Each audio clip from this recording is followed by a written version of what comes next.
जय हिंद दोस्तों, वंदे मातरम।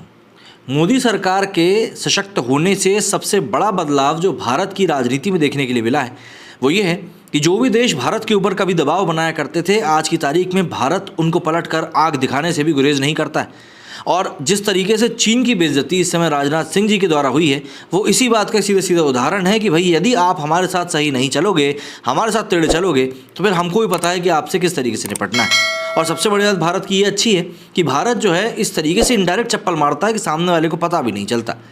दरअसल भारत और चीन के रिश्ते फिलहाल ठीक नहीं। गुरुवार शाम को जब चीन के रक्षा मंत्री दिल्ली में राजनाथ सिंह से मिल रहे थे तो माहौल भी कुछ वैसा ही दिखा। राजनाथ ने इशारों में भी सख्त संदेश दे दिया। जी हाँ, भारत के रक्षा मंत्री ने बाकी सभी समकक्षों के साथ गर्मजोशी के साथ हाथ मिलाया, लेकिन चीन के डिफेंस मिनिस्टर ली शांगफू के साथ उन्होंने हाथ नहीं मिलाया। राजनाथ ने कई ट्वीट किए हैं, लेकिन चीनी समकक्ष से मुलाकात की उनकी तस्वीर में फ़र्क साफ दिखाई देता है। भारत के रक्षा मंत्री का हाथ ना मिलाना कोई साधारण सी घटना नहीं है, क्योंकि जब भी राजनाथ सिंह अपने किसी विदेशी समकक्ष से मिलते हैं तो हाथ मिलाकर वेलकम करते हैं। उन्होंने ईरान, कजाकिस्तान, ताजिकिस्तान के साथ समकक्षों के साथ गुरुवार को भी हाथ मिलाया और तस्वीरें शेयर करी। बताया गया है कि चीन ने द्विपक्षीय बैठक शुरू होने से ठीक पहले दोनों देशों के सेनाओं के बीच सहयोग को फिर से शुरू करने का एक नया प्रस्ताव रखा है, लेकिन चीन के इस प्रपोजल को यह कहकर ठुकरा दिया गया भारत के द्वारा कि ऐसा तभी संभव है जब बॉर्डर पर हालात शांतिपूर्ण हो। दरअसल भारत चाहता है कि बॉर्डर से चीनी सैनिक पीछे हटें। अभी पूर्वी लद्दाख क्षेत्र में दोनों तरफ से 50,000 सैनिकों की तैनाती करी गई। चीन ने बॉर्डर पर भारी मात्रा में हथियार तैनात कर रखे हैं। गलवान झड़प के बाद पहली बार भारत के रक्षा मंत्री राजनाथ ने गुरुवार को अपने चीनी समकक्ष जनरल ली शांगफू से बातचीत करी। दिल्ली में शंघाई सहयोग संगठन SCO के रक्षा मंत्रियों की बैठक के मौके पर ये बातचीत हुई। राजनाथ ने तस्वीर के साथ एक लाइन का भी ट्वीट किया। चीन के रक्षा मंत्री जनरल ली शांगफू से नई दिल्ली में बातचीत करी। पाकिस्तान को छोड़कर चीन, रूस और SCO के अन्य सदस्य देशों के रक्षा मंत्री इस बैठक में हिस्सा ले रहे हैं। 15 जून 2020 को गलवान में भारत और चीन के सैनिकों के बीच झड़प के बाद ये चीनी के रक्षा मंत्री की पहली भारत यात्रा है। इस मौके पर राजनाथ सिंह ने ली से कहा कि LAC पर सभी मुद्दों को मौजूदा द्विपक्षीय समझौते के अनुसार हल करने की ज़रूरत है। रक्षा मंत्री ने गुरुवार को अपने चीनी समकक्ष ली शांगफू से करीब 45 मिनट की मुलाकात करी।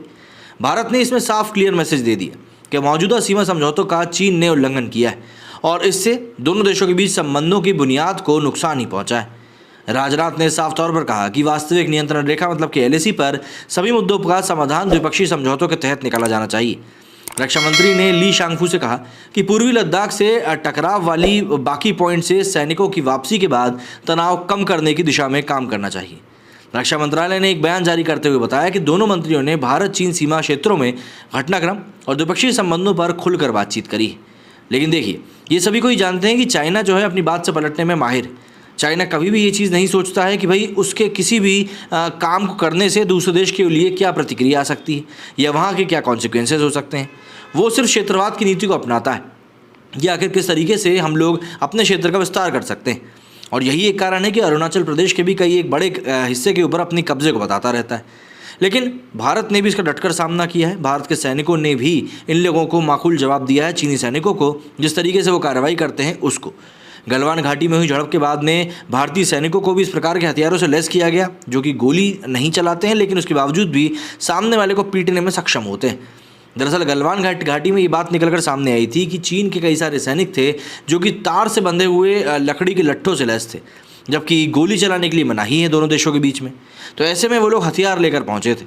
लेकिन अब भारत भी इन सब चीज़ों से अपडेटेड है और भारत की जो सरकार है वो भी चाइना को माकूल तरीके से जवाब दे रही है।